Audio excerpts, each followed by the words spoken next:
So guys कल के दिन सुज़लोन एनर्जी ने क्वार्टर फोर के रिजल्ट्स दिए एंड आई बिलीव कि मार्केट एक्सपर्ट्स और ब्रोकरेज हाउसेस जो कि क्वार्टर थ्री और क्वार्टर टू के टाइम पीरियड पर कंपनी से बहुत ज्यादा नाराज थे। रीजन क्या था? रेटिंग्स को थोड़ा सा यहाँ पर मॉडरेट करना, टारगेट्स तब भी मार्केट एक्सपर्ट्स ने ऊपर ही रखे थे। Ratings in the sense company के एग्जीक्यूशन ऑर्डर डिले को लेकर के कंपनी ने इसके ऊपर एक्चुअल में स्टेटमेंट्स दिए हैं। 53.40 और 53.50 ये हमारा इंपॉर्टेंट ट्रेंड था। आज हल्की सी गैप डाउन ओपनिंग, छोटी सी गैप डाउन ओपनिंग के साथ में सुज़लोन एनर्जी लिमिटेड ने बढ़िया ब्रेकआउट दिया, दिन के आखिर तक थोड़ा बहुत सस्टेन भी किया है, अच्छे खासे मोमेंटम के साथ क्लोज हुआ है। लेकिन क्या रिजल्ट्स यहाँ पर बहुत बढ़िया थे? यहाँ पर थोड़ी बहुत कमियां यहाँ पर है, क्योंकि मार्केट एक्सपर्ट्स ने अभी भी कुछ पॉइंट्स यहाँ पर उठाए हैं कंपनी से रिलेटेड। तो वीडियो को एंड तक देखना, अच्छा लगे सब्सक्राइब जरूर करना। I am an ISM 7 certified. शुरुआत करते हैं रिजल्ट्स के बाद की क्या अपडेट्स यहाँ पर रही है। ब्रोकरेज ने यहाँ पर बाइंग की रेटिंग को रिटेन किया है और सबसे बड़ी चीज एग्जीक्यूशन के बारे में बताया कि स्ट्रॉन्ग एग्जीक्यूशन है कंपनी के ऑर्डर का। ये सबसे बड़ा कंसर्न था। आपको याद होगा साल 2024 में भी, साल 2025 में भी कंपनी पे इस एग्जीक्यूशन डिले की वजह से कुछ रेजिग्नेशंस देखने को मिले थे। याद होगा आपको, कुछ जून 2024 में भी और अप्रैल, शायद से अप्रैल का महीना था 2025 में, छोटे मोटे आपको रेजिग्नेशंस देखने को वहां पर मिले थे। सो यहाँ पे हमारे पास आते हैं आईसीआईसीआई सिक्योरिटीज, जिन्होंने मेंटेन किया है क्वार्टर फोर के बाद में बाइंग की रेटिंग और टारगेट रखा है 65 रुपीज का।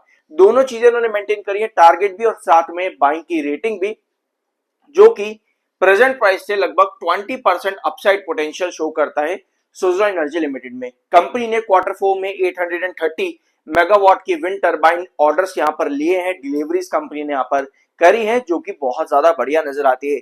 ईपीसी ट्रांजिशन और कंट्रीब्यूशन में कंपनी 28% बढ़ी है फाइनेंशियल ईयर 26 के अंदर, फ्रॉम 20%। टोटल 8% का इंप्रूवमेंट कंपनी में देखने को मिला है ईपीसी प्रोजेक्शन और कंट्रीब्यूशन में। ये भी एक अच्छा यहां पर देखने को मिला। मार्जिनली कंपनी ने अच्छी क्वालिटी और कंट्रोल इन एग्जीक्यूशन इंप्रूव किया है, ये चीज यहां पर जरूरत थी। आपको याद होगा जीएम फाइनेंशियल, जेपी मॉर्गन, इन्होंने कंपनी के एग्जीक्यूशन कंट्रोल पर ही सबसे बड़ा सवाल उठाया था और उस समय सुज़लोन एनर्जी लिमिटेड में 65 से लेकर के लगातार गिरावट देखने को मिली थी, ये रीजन था।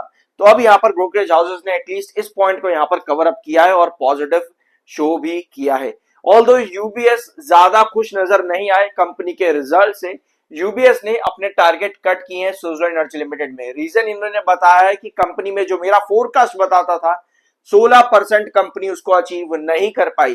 रेवेन्यू में कंपनी का फोरकास्ट 16% डाउन है एज पर यूबीएस। एबिटडा 21% से कंपनी का टूटा है, जो कि अच्छा ये नहीं बता रहे हैं यूबीएस। तो ये यूबीएस की रिपोर्ट कहती है। ऑल अगर आप टारगेट देखोगे, इन्होंने अपना टारगेट कट भले ही करा है, रेटिंग जो है वो मेंटेन करी है बाइंग की, और अभी भी कट टारगेट करने के बाद भी 72 रुपीज का टारगेट है यूबीएस का इन सुज़लोन एनर्जी लिमिटेड। अब हम आते हैं आपके बाकी के मार्केट एक्सपर्ट्स, देख लेते हैं फटाफट से कौन कौन हमारे पास में है। ऑलराइट, सिस्टमैटिक्स इंस्टीट्यूशनल इक्विटीज, इन्होंने भी बाइंग की रेटिंग मेंटेन करी है, टारगेट 71 रुपीज का दिया है based on expectation for financial year 28। Financial year 28 की एक्सपेक्टेशन भी यहां पर इन्होंने दी है कि कंपनी का पी 30 टाइम्स के आसपास ग्रो करता देखने को मिलेगा। 29% अपसाइड पोटेंशियल देखने को मिल सकता है एज पर systematics equities institutional. Alright, next हमारे पास में कौन आते हैं? अब गिव मी 1 सेकेंड। ठीक है, सो ऑलराइट, ये हमारे पास में जेएम फाइनेंशियल आ गया। अब यहाँ पे जेएम फाइनेंशियल ने भी बाइंग की रेटिंग मेंटेन करी है। टारगेट जो था इनका पहले 64 रुपीज का था, उसको इन्होंने बढ़ा करके कर दिया है 65 रुपीज पे। 1 रुपए का टारगेट इन्होंने बढ़ाया अपने पुराने में से, और फाइनेंशियल 28 की एक्सपेक्टेशन ईपीएस से 25 टाइम्स की इन्होंने रखी है। सो ईपीएस की एक्सपेक्टेशन अगर ज्यादा है, दैट मींस कि इनकी एक्सपेक्टेशन कंपनी के फाइनेंशियल 28 और 27 के रिवेन्यू से भी ज्यादा होगी, ऐसा मुझे लगता है। तो इन्होंने एक्सपेक्टेशन जो रखी है फाइनेंशियल 27 एंड 28 से, वो है 3.1 gigawatt from financial 27 and 3.3 gigawatt from financial 28 respectively. तो एक अच्छा यहाँ पर आप देख सकते हो पोजीशन इन्होंने रखी हुई है अपने सुज़लोन एनर्जी लिमिटेड में। जेएम फाइनेंशियल ने एक्सपेक्टेशन काफी अच्छी यहाँ पर है।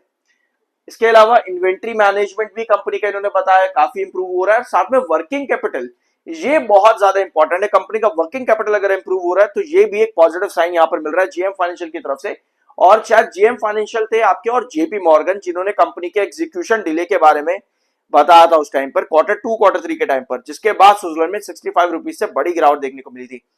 ऑलराइट, सो नेक्स्ट हमारे पास में आ जाता है कंपनी क्या कहती है अपने एग्जीक्यूशन को लेकर के। तो आज कल 17 घंटे पहले लगभग कंपनी की कॉन्फ्रेंस मीटिंग यानी कि कॉन्फ्रेंस कॉल जो आती है रिजल्ट्स के बारे में, जो भी आउटकम्स होते हैं, इंटरव्यूज कंपनी देती है, उसके बारे में भी इंस्टीट्यूशनल इन्वेस्टर मीटिंग में कंपनी ने अपने एग्जीक्यूशन के बारे में बताया। इन्होंने कहा है कंपनी के सीईओ स्विट्जरलैंड ग्रुप में, we are happy to deliver highest ever India annual deliveries at 2.5 gigawatt in financial year 26। और जेपी मॉर्गन की एक्सपेक्टेशन क्या है यहाँ पे, अभी हमने देखा जेपी मॉर्गन की जेएम फाइनेंशियल की एक्सपेक्टेशन है फाइनेंशियल ईयर 27 से 3.1 गीगावाट एंड फाइनेंशियल ईयर 28 से 3.3 गीगावाट।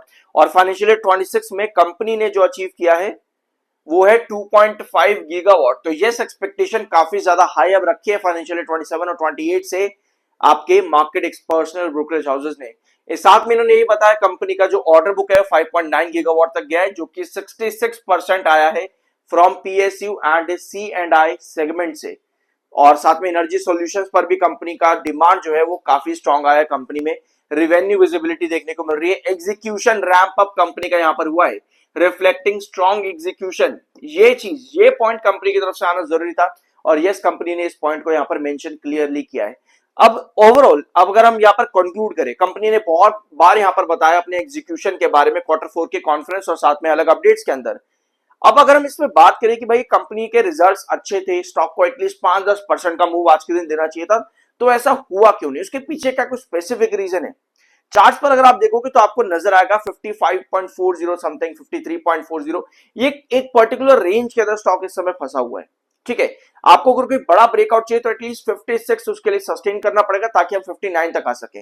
अभी स्टॉक एक साइडवेज रेंज के अंदर अगर आप लोग चार्ट्स पर जाकर के देखोगे तो आप लोग को वहां पर मिल जाएगा एक पर्टिकुलर कंसोलिडेशन है। मेरे कल का वीडियो देखना, उसमें भी आपको डिटेल्स में मिल जाएगा। कंसोलिडेशन रेंज के अंदर स्टॉक है, वहां से अभी भी तोड़ करके नहीं जा पाया है। इसके अलावा मार्केट भी आज बहुत ज्यादा वॉलेटाइल था, ये भी एक छोटा सा रीजन है। और साथ में छोटे मोटे रीजन आपके ये भी बने, जैसे मार्केट एक्सपर्ट्स का मानना है एबिडा कंपनी का टूटा है, कंपनी के प्रॉफिट ग्रोथ परसेंटेज जो है वो 6% डाउन गया है। ठीक है, -6% का। ओवरऑल ये रिजल्ट बहुत बढ़िया था। रीजन ये था कि कंपनी का टैक्स परसेंटेज जो कि डेफर्ड में था इस बार भी और पिछले साल मार्च में भी। पिछले साल मार्च में कंपनी ने डेफर्ड टैक्स से बहुत बढ़िया प्रॉफिट बना लिया था, बट इस बार कंपनी उतना प्रॉफिट मेंटेन नहीं कर पाई। 1182 से 1114 करोड़ कंपनी इस बार प्रॉफिट लेकर के आई है डेफर्ड टैक्स के बाद में। तो बस एक डेफर्ड टैक्स की वजह से कंपनी को थोड़ी सी खराबी यहां पर देखने को मिली। पिछले साल 114% का डेफर्ड टैक्स था और इस बार -34% का डेफर्ड टैक्स कंपनी ने दिया है। ओवरऑल अगर आप कंपनी का बिजनेस से प्रॉफिट देखोगे तो हम लोगों ने कल भी डिस्कस किया था कि ये रिजल्ट एक्सेप्शनली ब्रिलियंट है। अगर सिर्फ और सिर्फ प्रॉफिट ग्रोथ को यहां पर छोड़ दिया जाता, जो कि नहीं छोड़ा जा सकता, ठीक है, तो कंपनी सिर्फ अपने खुद के बिजनेस के प्रॉफिट से बहुत बढ़िया रन पर आई थी इस बार। अगर सिर्फ इसी को कैलकुलेट किया जाता मार्केट एक्सपर्ट्स ब्रोकरेज हाउसेस की तरफ से, तो यस, वहां से रेटिंग्स और अच्छी निकलती। जैसे यूबीएस ने कंपनी में बताया कि इन्होंने एबिडा मेंटेन नहीं करा, रिवेन्यू में इतना ग्रोथ आना चाहिए था, वो ग्रोथ नहीं दिया, प्रॉफिट में 6% माइनस है। ये चीज अगर कंपनी इंप्रूव कर जाती, शायद से रिजल्ट एक्सेप्शनल तो ऑलरेडी था ही, और भी बढ़िया हो जाता और ब्रोकरेज रेटिंग्स आपको और अच्छी देखने को मिलती। लेकिन वही बात है, दिक्कतें थोड़ी थोड़ी कहीं भी आती है तो मार्केट एक्सपर्ट्स उसको पकड़ते हैं और फिर रेटिंग्स थोड़ी सी यहां पर बिगड़ती है। जैसे कई मार्केट एक्सपर्ट्स ने टारगेट्स जो है वो कट किए हैं, भले ही स्टिल अभी भी पोटेंशियल ऊपर है, बट कट करना एक छोटा कंसर्न यहां पर बन जाता है। 75.4 पर एमएफआई और 60.1 पर आपका आरएसआई है। इसके साथ आज के दिन स्विट्जरलैंड एनर्जी लिमिटेड ने क्लोजिंग दे दी है। अब अगर हम इस वीडियो को कंक्लूड यहां पर करें तो क्या हमको समझ में आता है? हमें एक चीज समझ में आती है कि कंपनी ने डिस्पाइट इसके कि Q3 में बहुत बढ़िया रिवेन्यू ग्रोथ नहीं दिया था, उसके बावजूद भी पिछले साल जो कंपनी का रिवेन्यू था वहां से ईयर ऑन ईयर बेसिस पर कंपनी बढ़िया रिवेन्यू लेकर के आई और क्वार्टर ऑन क्वार्टर ग्रोथ को कंपनी ने बहुत बढ़िया दिया, यानी कि annual growth company overall surpass कर पाई, जो कि मुश्किल था। आई बिलीव कि एक्सपेक्टेशन से अच्छे हैं results, but still market experts का ओपिनियन वो ज्यादा मैटर करता है, वो ज्यादा बड़ा है। ठीक है, अब इसके साथ में इस रिजल्ट हमको क्या मालूम पड़ता है कि लॉन्ग टर्म पर्सपेक्टिव से जब कंपनी इसी तरह से रिजल्ट्स ग्रो करती है तब हमें लॉन्ग टर्म पर्सपेक्टिव से एक बड़ी तेजी देखने को मिल सकती है। फॉर एग्जांपल, मैंने आपको स्विट्जरलैंड एनर्जी लिमिटेड के अंदर कल ये चार्ट भी डिस्कस किया था हम लोगों ने। एक लॉन्ग टर्म पर्सपेक्टिव से कि कंपनी ने ये रिटर्न्स प्रोवाइड करे, उसके बाद कंपनी साइडवेज पर चल रही है। इसके पीछे के रीजन क्या है? रीजन ये है कि एक टाइम था जब कंपनी ने बढ़िया ग्रोथ प्रोवाइड करा, कंपनी लगातार 29.7%, 29%, 49%, 47%, 60%, 70%। कंपनी का जब ग्रोथ इस तरीके से चलेगा तो आपको चार्ट्स पर भी वो रैली मिलती है। लेकिन जब कंपनी धीरे धीरे करके थोड़ा थोड़ा नीचे आने लगे, जैसे 84% कंपनी ने सितंबर में दिया था, उसके बाद में सीईआरसी के रूल्स और रेगुलेशन आए, दूसरी चीजें हैं ये ओवरऑल कंपनी के सेक्टर से ही रिलेटेड आते हैं रूल्स और रेगुलेशन जो सीईआरसी ने दिए थे, तो उसका इंपैक्ट भी आपको झेलना पड़ता है। ओवरऑल जब भी लॉन्ग टर्म की बात आती है, कंपनी एक टाइम आता है जब कंपनी बहुत बढ़िया बिजनेस अपना ग्रो करती है, चार्ट्स पर उसको आपको रैली नजर आती है, तो इन्वेस्टर्स अट्रैक्ट होते हैं। लेकिन जब वो चार्ट्स पर या फिर आप कहो कि नंबर्स पर वो रैली या फिर इंक्लाइनेशन थोड़ा सा भी अगर बिगड़ता है, तो आपको स्टॉक साइडवेज पर चलता देखने को मिलता है। अगर आप अभी भी लॉन्ग टर्म पर्सपेक्टिव से देखोगे, कंपनी बहुत बढ़िया रिटर्न्स के ऊपर खड़ी है। ये वीडियो में मैं आपको कोई ऑप्टिमिज्म नहीं दे रहा कि देखो आकर के इन्वेस्ट करो वगैरह वगैरह, एक प्रॉपर प्रोसेस में आपको यहां पर समझाने की कोशिश कर रहा हूं कि किस तरीके से लॉन्ग टर्म के अंदर कंपनीज काम करती हैं और आपको वहां पर किस तरीके से और किस टाइम पर एंट्री करनी चाहिए, रादर देन कि हम सिर्फ ये सोच करके एंट्री करें कि भैया एक टाइम पर यहां तक का हाई लगाया है, फिर से लगाएगा, फिर से उसके ऊपर जाएगा तो कितना रिटर्न बनेगा। ये ऑप्टिमिज्म कभी नहीं होना चाहिए। आपको ये देखना चाहिए कि इस टाइम के अंदर कंपनी ने क्या बिजनेस दिया, अभी कंपनी वहां क्या मिस कर रही है, वो आपको यहां पर देखना चाहिए। जो कंपनी ने यहां दिया वो जब कंपनी के पास आएगा तो वो कैसे पॉसिबल है, उसके बेसिस पर आपको काम करना चाहिए, रादर देन आपको इस बेस पर नहीं कभी भी काम करना चाहिए कि कंपनी ने इतने रिटर्न दिए तो एक बार फिर से यहां पर आएगा तो मुझको कितना फायदा होगा। कंपनी क्या कर रही है, कंपनी क्या दे पा रही है, उस पर ध्यान होना चाहिए। सो यस, कंपनी ने एक टाइम पर बढ़िया ग्रोथ प्रोवाइड करा, यहां पर आप देख सकते हो। उसके बाद में ग्रोथ में थोड़ी बहुत आपको गड़बड़ी देखने को मिली, डेफर्ड टैक्स आए, सीईआरसी के नॉर्म्स आए। ये चीजें जब रिजॉल्व होती हैं, कंपनी वापस से इंक्लाइन होती है धीरे धीरे करके, तब आप कहते हो हाँ अब फिर से ये चार्ट्स हमको वापस रिपीट होते देखने को मिलेंगे, इन अ लॉन्ग रन वापस रिटर्न्स तब बन सकते हैं। होप यहां पर कुछ नया जानने को मिला होगा और सीखने को मिला होगा, तो सब्सक्राइब जरूर कर देना। I am NISM 7 certified. मिलता हूं अगले वीडियो में।